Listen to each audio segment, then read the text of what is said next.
Okay, here's my quick review on the Hot Racing CVD shafts. Replaced the stock shafts. The ones I had were the HD model and I kept snapping them. And it gets old. It gets really old. That is a 3300 kV, in case you're wondering. Okay, anyway, here they are installed. Back up.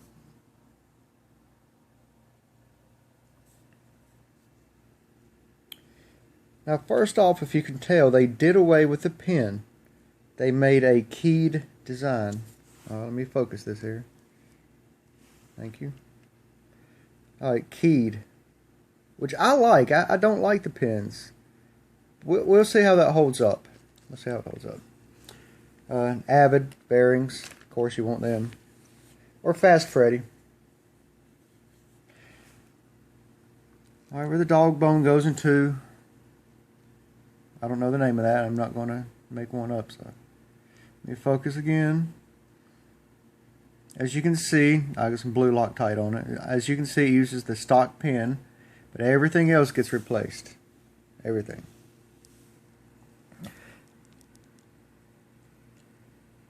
Kind of see the dog bone in there.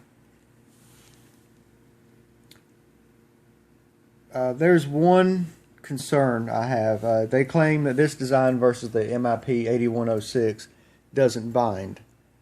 And, well, this thing's having focus issues, I tell you. There you go. And it's true, it does not bind. If you watch videos of the MIP, hold on. Phone's acting a fool. Okay. Anyway, there is no binding. It hits no component. No arm. I mean, it's completely fine. There's no binding. That is great. The only issue is when this thing is fully up, when your shock is fully compressed, like I'm going to spin it. It spins freely until I hit maximum. Hit maximum, it gets in a bind. It doesn't hit anything, but it gets in a bind right at that point. So that causes some concern. Actually causes a fair bit, to be honest with you. I know the drill about putting in a block. You can put in a little stopper, basically, so the piston goes down, compresses only but so far. But you know, that was a fix for the MIP.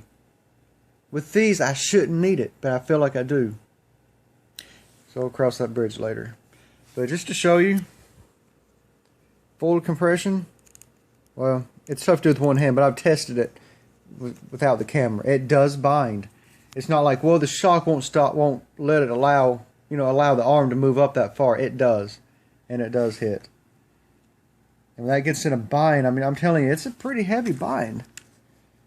I really hate this. Like, if you're in the air, well, I guess I should say you're landing and you're on the throttle, that is some, I'm not going to like that. The binding, hold on. I usually use one tire. I use two for this video, trying to be fancy. Alright. Point it binds. Let's focus again. There you go. People like focus. I do. Alright, it's free. It hits the bind right here. So just trying to get an idea. Man, if you put a spacer in this shock, it would not have to be big. It just a little bit. It's just the tiniest bit. But I'm afraid that's going to cause a lot of stress and strain on a part that I would imagine is kind of fragile. Otherwise, they look good. Bought them out on eBay. Went to my hobby place. He didn't stock them and couldn't get them. Well, not anytime soon. So, well,